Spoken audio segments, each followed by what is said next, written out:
So welcome everybody. Welcome to our Facebook Live audience. And today I have to warn you, today's going to be complicated. I gave you a little hint last week. We're starting chapter 3 today. I gave you a little hint last week about, certain things seem to be a bit out of order. And so I'm going to read through most of chapter 3, and I'm going to point out some questions. And what we're going to have to do today is try to solve the questions, okay? Again, I say it's going to be a bit complicated, but we're going to do our best, all right? So first of all, we started a bit of chapter 3 last week. We really just went to the first 2 verses. Early next morning, Joshua and all the Israelites set out from the Shittim, marched to the Jordan. They did not cross immediately, but spent the night there. So at the end of 3 days, the officials went through the camp and okay? And then we have what they charged the nation. If you'll notice, if you remember, we talked about this idea of the 3 days. And how the idea of 3 days it's a sort of 3 is an archetypal number and very often refers to a time of preparation. And this 3 days, okay, this is at the end of a 3-day period. And the 3-day period actually begins at the very beginning of Joshua 1. We see starting in verse 10, that Joshua commands the officials, and he's telling them, go through the camp, command the nation, or charge the people thus: get provisions ready, for in 3 days' time you are to cross the Jordan in order to enter and possess the land that the Lord your God is giving you as a possession. So when we go to chapter 3 and we read in verse 2, at the end of the 3 days, it's the same 3 days.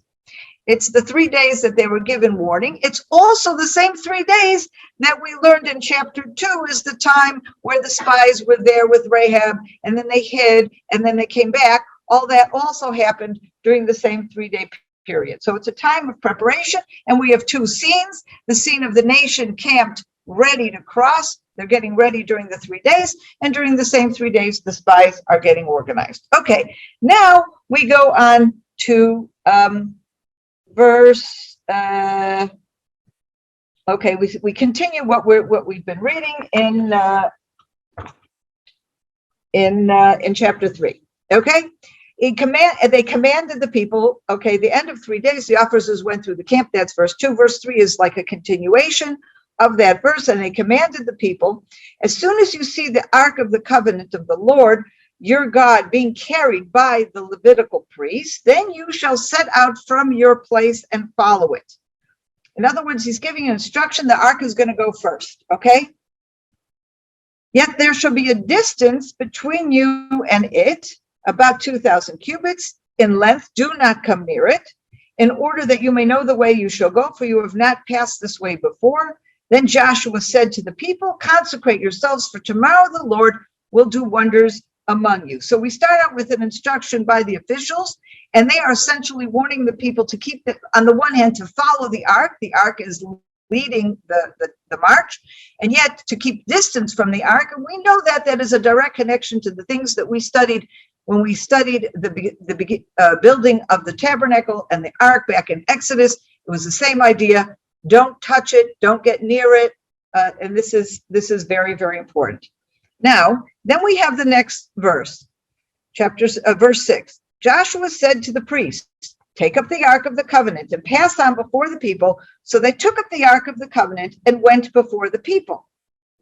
Verse 7, the Lord said to Joshua, today I will begin to exalt you in the sight of all Israel, that they may know that as I was with Moses, so I will be with you. And as for you, command the priests who bear the ark of the covenant, when you come to the brink of the waters of the Jordan, you shall stand still in the Jordan.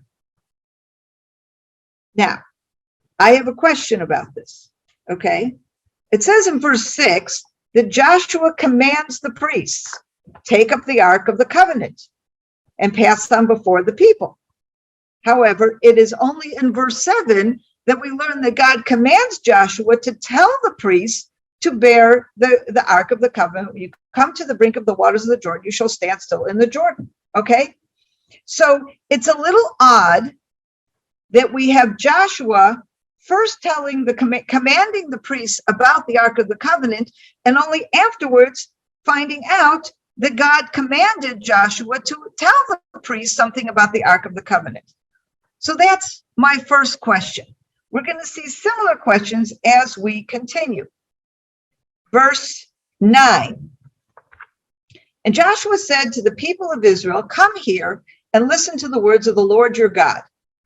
And Joshua said, "Here is how you shall know that the living God is among you, that he will without fail drive out from before you the Canaanites, the Hittites, the Hivites, the Perizzites, the Girgashites, the Amorites, and the Jebusites. Behold, the Ark of the Covenant of the Lord of all the earth is passing before you into the Jordan.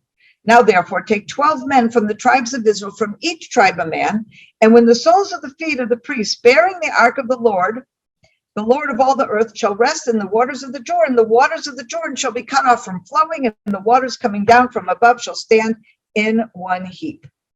So when the people set out from, okay, so let me just stop here for a moment.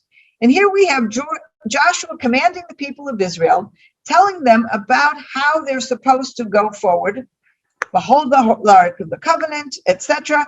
And he's telling to them, pay attention to verse 12.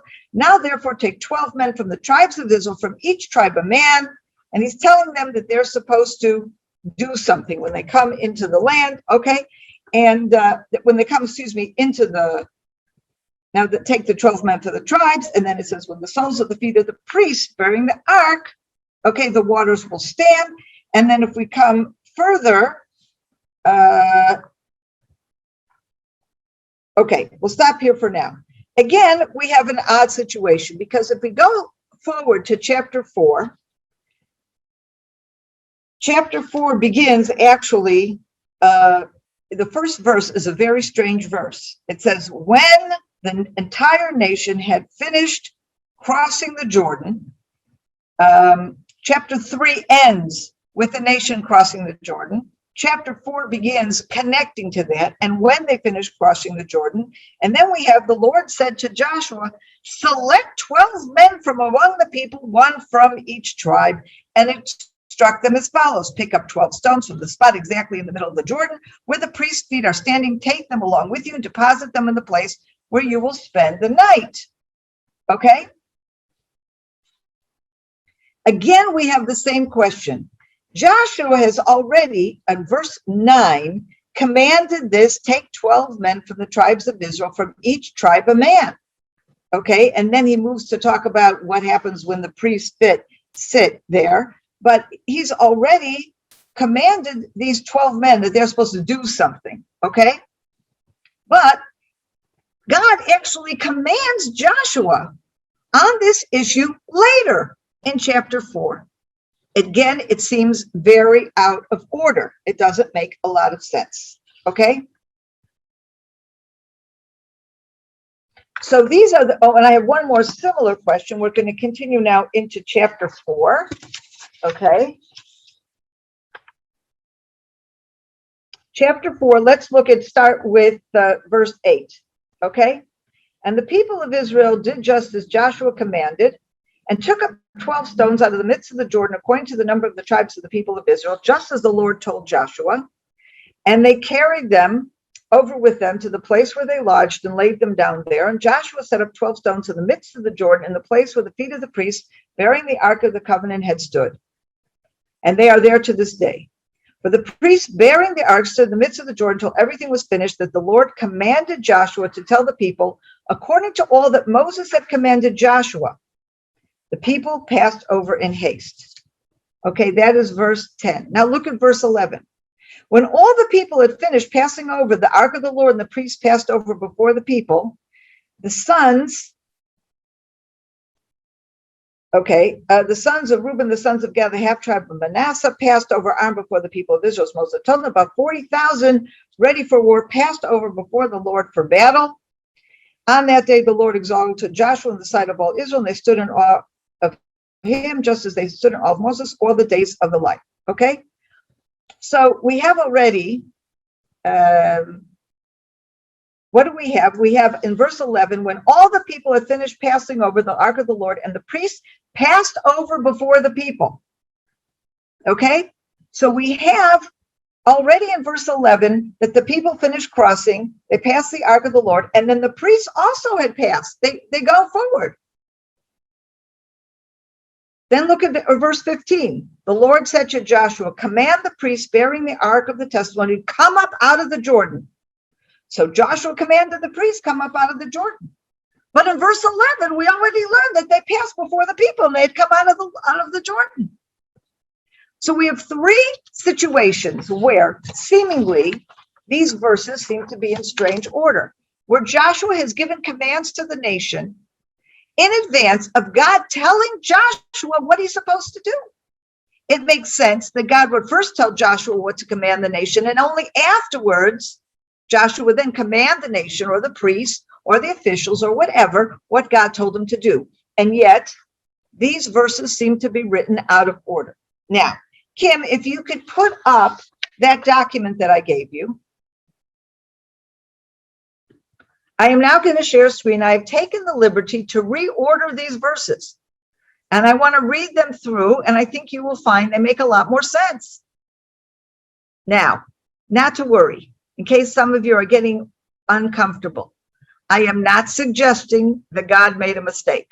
I am not suggesting that there was some messy editors. You know, you have Bible critics that ask these questions all the time. And what's their solution? It was a messy editor. There was a fragment from here and a fragment from there, and some people put it together in a messy order. Trust me, I am not suggesting this. What I am suggesting, and this is something that, by the way, there was a rabbi in Israel, his name was Rabbi Mordechai Breuer, that he did some very brilliant things.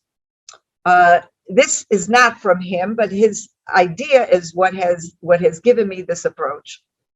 And many Bible scholars in Israel today were influenced by this approach.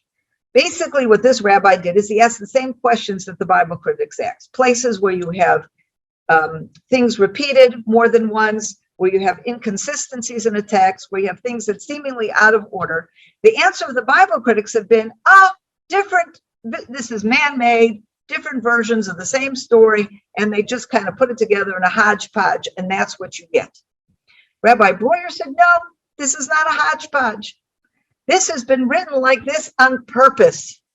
And the reason for it is going to be because it's giving us an extra level of message. And so we're going to take that same approach and we're going to look at it. So first of all, I have reordered the verses and what I think makes a lot more sense in terms of the chronological order. Okay, so I start with chapter 1, verse 10, just to give us we kind of did this already. Joshua commanded the officers of the people, pass through the midst of the camp and command the people, prepare your provisions, for within 3 days you are to pass over this Jordan to go and to take possession of the land that the Lord your God is giving you to possess. That's like the background. In the middle, we have other stories. Now we're coming back to the story. Chapter 3, then Joshua rose early in the morning, they set up from the Shittim, they came to the Jordan. At the end of 3 days, the officers went through the camp and commanded the people. Okay, what happens? The first 3 days, during that time, they're telling everyone to get prepared. Okay, and that's the beginning. They have 3 days to prepare. And now at the end of the 3 days, the officers again go through the camp and they tell them, what are they telling them? Be careful when the ark goes in front of you, keep your distance. Now look what I did. I took verse 7 and put it before, verse 7 and 8, put it before verse 6. The Lord said to Joshua, today I will begin to exalt you in the sight of all of Israel, that they may know that as I was with Moses, so I will be with you. And as for you, command the priests who bear the Ark of the Covenant, when you come to the brink of the waters of the Jordan, you shall stand still in the Jordan. And Joshua said to the priests, take up the Ark of the Covenant, pass on before the people. So they took up the Ark of the Covenant and went before the people. And again, I went to chapter 4 and I put this part first. The Lord said to Joshua, take 12 men from the people, from each tribe a man, and command them, saying, take 12 stones from here, out of the midst of the Jordan, from the very place where the priest's feet stood firmly, and bring them over with you, and lay them down in the place where you lodge tonight. And Joshua said to the people of Israel, come here, listen to the words of the Lord your God. And Joshua said, here's how you shall know the living God is among you, blah, blah, blah. verse 12, now therefore take 12 men from the tribes of Israel, from each tribe of men. And when the soles of the feet of the priests bearing the ark of the Lord of all the earth, shall rest in the waters of the waters of the Jordan shall be cut off from flowing. The waters coming down from above shall stand in one heap. Okay. And so then we see that they actually passed before. That's in verse 14. Okay. And then we have in verse 17, now the priests bearing the ark of the covenant of the Lord stood firmly on dry ground in the midst of the Jordan, and all Israel was passing over on dry ground until all the nation finished passing over the Jordan. We have the instruction from God about the priests and about where they're supposed to stand. And we have this again, then being told by Joshua to the people, and then it actually happened. And then we have the very beginning. And what I did here basically is I cut up verse 1 in chapter 4, when all the nation had finished passing over the Jordan. And then I continue directly to verse 4. Then Joshua called the 12 men from the people of Israel, whom he had appointed, a man from each tribe. And Joshua said to them, pass on before the ark of the Lord your God into the midst of the Jordan, and take up each of you a stone upon his shoulder. Okay, according to the number of the tribes, etc. And then we see that they passed over the Jordan. Wait, where am I? Okay, and we end up in verse 8. Okay, and the people of Israel did just as Joshua commanded, took up 12 stones out of the midst of the Jordan, according to the number of the tribes of the people of Israel, etc. We have that. And then again, I take verse 15 and put it before 15 and 16 and put it before verse 11. And the Lord said to Joshua, command the priests bearing the ark of the testament to come up out of the Jordan. So Joshua commanded the priests come up out of the Jordan. And when all the people had finished passing over the ark of the Lord, the priests passed over before the people. Okay, because they've already gotten that instruction. Then we have the continuation, the sons of Reuben, the sons of Gad, etc. And verse 14, on that day the Lord exalted Joshua in the sight of all Israel. They stood in awe of him, just as they stood in awe of Moses all the days of his life.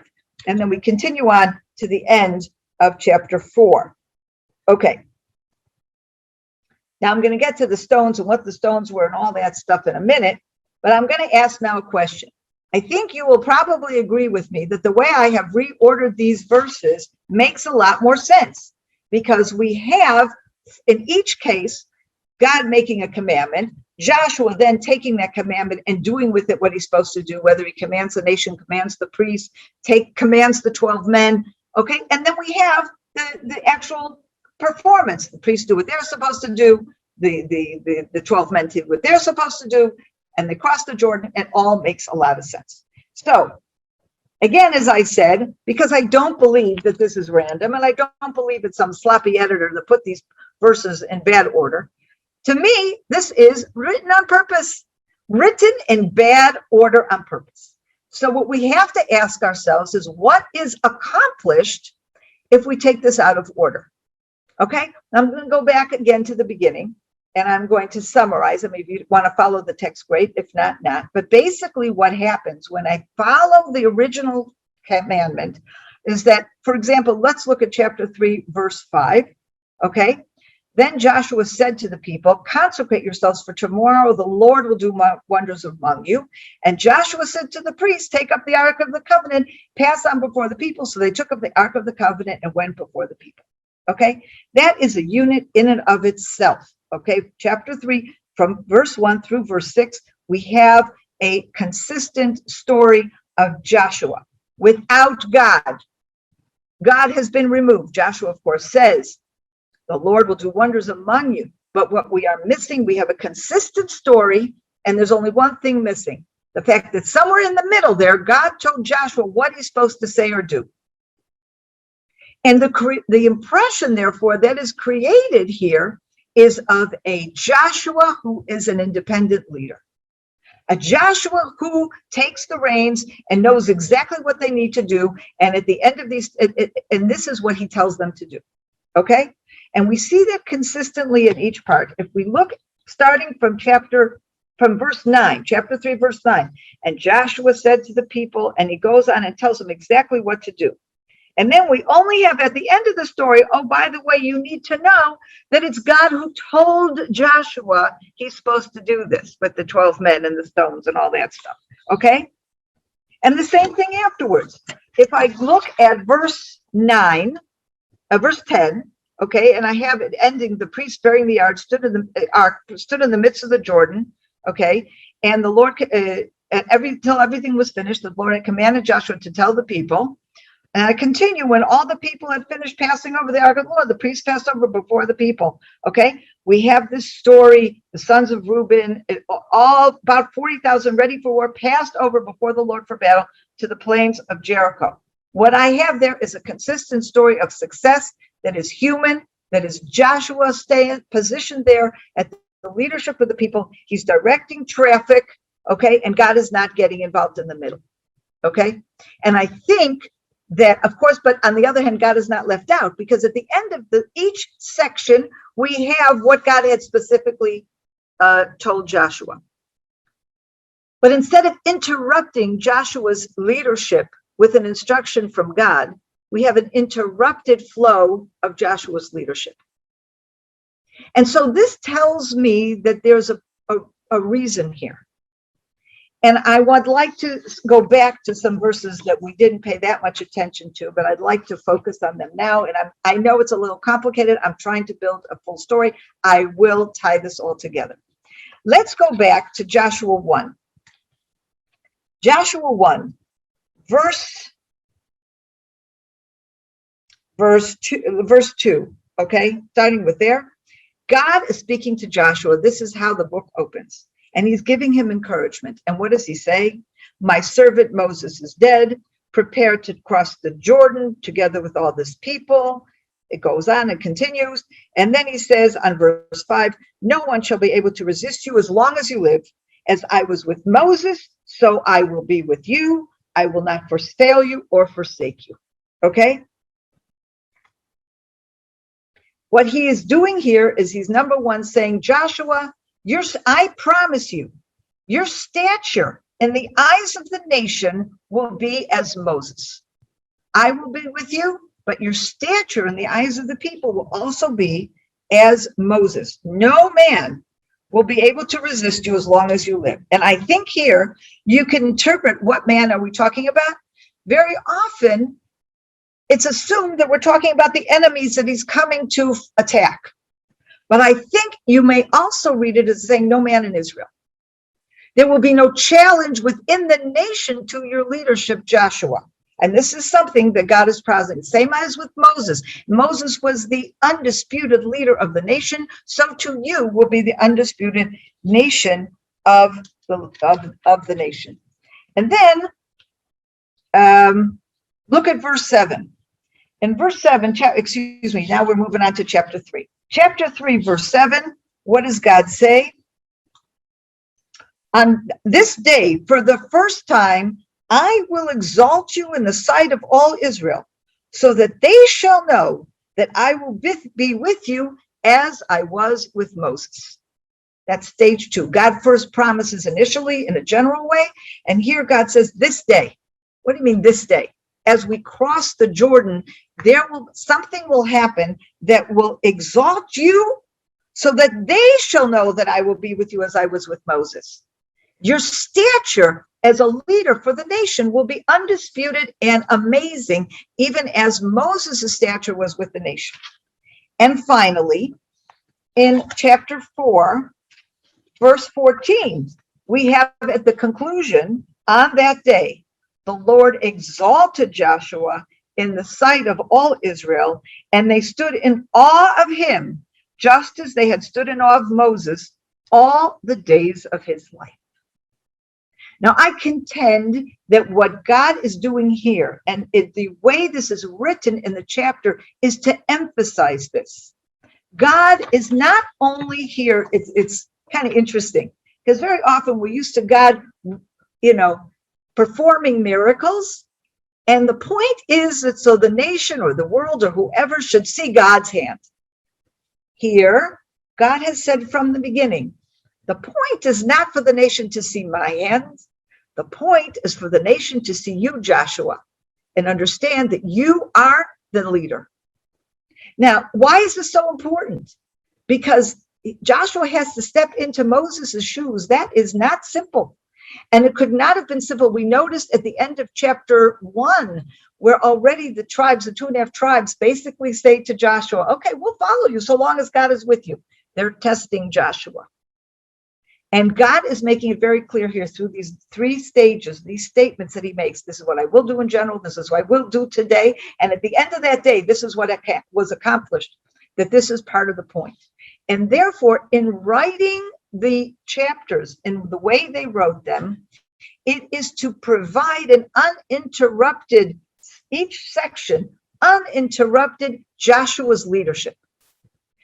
Now, it's important for us as the readers to know that Joshua's not acting on his own, that God is giving him these instructions, and therefore it's put in so that we know it. But by reading it uninterrupted without the instruction in the middle, there's an impression created that it is Joshua who is the leader. Joshua is commanding the Levites. Joshua is commanding the priests. Joshua is taking the 12 men. He's telling them what to do with the 12 stones, etc. And I think this is an approach to, I know it's probably a very new approach to most of you, if not all of you, this approach, but I think it's a brilliant approach to understand that sometimes things are out of order and sometimes things don't make sense, but there's a rhyme and a reason to it all. And when we understand that, we have a richness to the message of this text way beyond anything we could have gotten otherwise. Now, before I finish, I just want to mention one thing about the stones, because this is something that very often is also in and of itself is confusing. So if we look at chapter 4, verse 8. No, let's start at the beginning where we first meet the stones. Chapter 4, verse 5. Joshua said to them, take up each of you a stone upon his shoulder, according to the number of tribes of the people of Israel. And then it makes it very clear that this is for historical, this is for posterity, so that when the children say, what are these stones? You'll be able to say of the miracle of the water stopping as we crossed the Jordan. So these stones shall be to the people of Israel a memorial forever. That's the end of verse 7. Okay. And then in verse 8, that's exactly what they do. They took up 12 stones out of the midst of the Jordan. Okay. And they carried them over with them to the place where they lodged. In Hebrew, it's to the hotel, literally to the inn. And it's I don't think it means literally an inn. I think it means to their encampment. In other words, it's not right there at the banks of the Jordan. It's taking it to where they settled for that night. Okay. And laid them down there. So we have this picture, don't forget the Ark of the Covenant, the priests are standing in the middle of the Jordan, right where the water stopped. The nation is then crossing and passing by the Ark, crossing to the other side. And it's only after they pass to the other side, then the priest and the Ark passes. But it's at that very place of the split, okay, where the Ark is parked during the crossing. It's at that place that these 12 people take the 12 stones out of the Jordan, and they take him someplace and they set up a memorial. But then we have here in verse 9, and Joshua set up 12 stones in the midst of the Jordan, in the place where the feet of the priests bearing the Ark of the Covenant stood. And they are there to this day. So now I ask you a question. Did the 12 men take the stones to somewhere else out of the river? Or did Joshua take the stones and set up a memorial in the middle of the water? Now, most people explain this as being 2 different memorials. And I think this is also very interesting because it reflects a certain conflict. On the one hand, when you make a memorial, when you make some kind of a sign, you want it to be exactly where the miracle happened. Where the miracle happened is in the middle of the Jordan. The Jordan was dry so that the nation could walk by. Now, some of you have been at Qasr El Yahud. I've taken some of you, others of you have been on tours. It's a fabulous place. It is right there. We think we know right there where this happened. Now, if you go down there today, you see this little trickle of the Jordan. We don't even know where the 12 stones are. That was in the Gilgal. We have no idea. That's gone. But I'm sure it was there for a very long time, for many decades, if not centuries. But certainly there's nothing in the middle of the Jordan River. And even if it was, could we see it? I mean, as soon as this passage was over, the water covered it. Gone. I mean, let's say it's still there, but the scripture says it was still there to this day, but we can't see it because it's been recovered by the Jordan. On the other hand, the stones that get taken out of the river are placed on dry land in a place where people will always be able to see them. Now, I think that's really there's this conflict. Do we place it exactly where it happened? But if we put it where it happened, the river's going to cover it. Won't be able to see it. On the other hand, if we take it out and place it where we're going to lodge, at the hotel, at the Gilgal, whatever, that's not where it happened.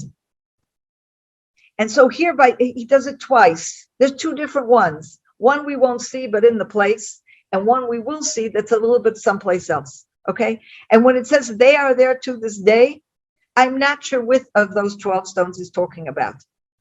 Personally, I think they are there to this day refers to what's going on in verse 8. And they carried them over to the place where they lodged and laid them down there. Okay? Although we learn later on that they placed them at the Gilgal. In verse 20, and those 12 stones which they took out of the Jordan, Joshua set up at Gilgal. So it could be Gilgal is the place that where they laid them down to begin with. Maybe he moved them again. I don't know. But I think this idea of they are there to this day is not really referring to what's in the water. Nobody knows what's in the water. But it's added onto that verse. It could really, they are there to this day can easily refer to what's in 8 or what's in 9, because it's a continuation. Okay? And it's not clear. And I think it's purposely vague, as if to combine the two. The actual memorial is in the Gilgal, on shore, in a place where you set up memorials. It's easier. It's a good place. Okay? On the other hand, we have to remember that the miracle didn't happen in Gilgal. The miracle happened in the middle of the Jordan. And in this way, scripture, by putting these two together, helps us understand the importance of understanding really what the miracle was. The Jordan split. Let us remember as we look at the Jordan, even though we can't see the dry land anymore, we can't see those 12 stones anymore, we remember that this is where it happened. And what helps us remember where it happened is because in the Gilgal, there is the monument of the 12 stones. That's all I have today. We have now, I would say, finished chapters 3 and 4. If any of you have any questions, I didn't go through everything on chapter 4, but I think, you got the gist of it. We've spent time on it. If you have any questions or something you'd like us to review next week, verse 4 of chapter 4, that's fine. But from my perspective, I will take up next week, beginning with chapter 5. Anybody have any comments or questions? Open your mics. Love to hear from you. Sondra, with the memorial, I guess I've always thought that would be like where they would sacrifice, or where they would, make an offering to God. Would that be true, or would it just be a memorial? Okay, now that's very interesting. There's no evidence here in scripture that there's an altar there of any kind. However, modern archaeology has told us something that we didn't know in scripture. And this is very interesting. The word Gilgal, okay, the way it's used here, we assume that it is a particular place. We know it's in the Jordan Valley, and it's somewhere west of the Jordan River, but down there in the valley somewhere, okay? Now, there was an archaeologist named Adam Zartal, who one of the things he studied was this idea of a Gilgal, and he came forward with a theory. And this is a theory. You can accept it, you can reject it, but this is what he said. First of all, he noted the use of the word foot, the sole of your foot. And there's a number of times, both in Joshua and when talking about this back in Deuteronomy, where God says, where you place your foot, I will give you the land, where you place your foot. And he discovered in an area near Argaman, which is just north of the place of where they would have crossed. It's north of Jericho in the Jordan Valley. And he found this place, and I've been there. I've seen it. It's really quite amazing. We actually have a virtual tour that does this, so you might want to look up on our website. It's this huge area that is marked by small stones, original stones from ancient times, that is the shape of a footprint. Okay, and so he found similar things like this in different places. And what he said was he thinks this is a Gilgal, that a Gilgal is not a particular place. A Gilgal is a place of worship marked by a footprint. And that gives extra meaning to this God using where you place your foot, that this became a symbol of, this is our land, we are taking possession, this is what God promised us. And they would create a place of worship, not a temple, okay, just a place of worship in a place and they would then create a footprint. Okay, Wow. so what he therefore was saying, he connects the idea of a Gilgal with a place of worship. But we don't see evidence of that here in the scripture, that it's actually a place of worship. No. But it may have been. I don't know. Yeah. Interesting. Sondra, Yes.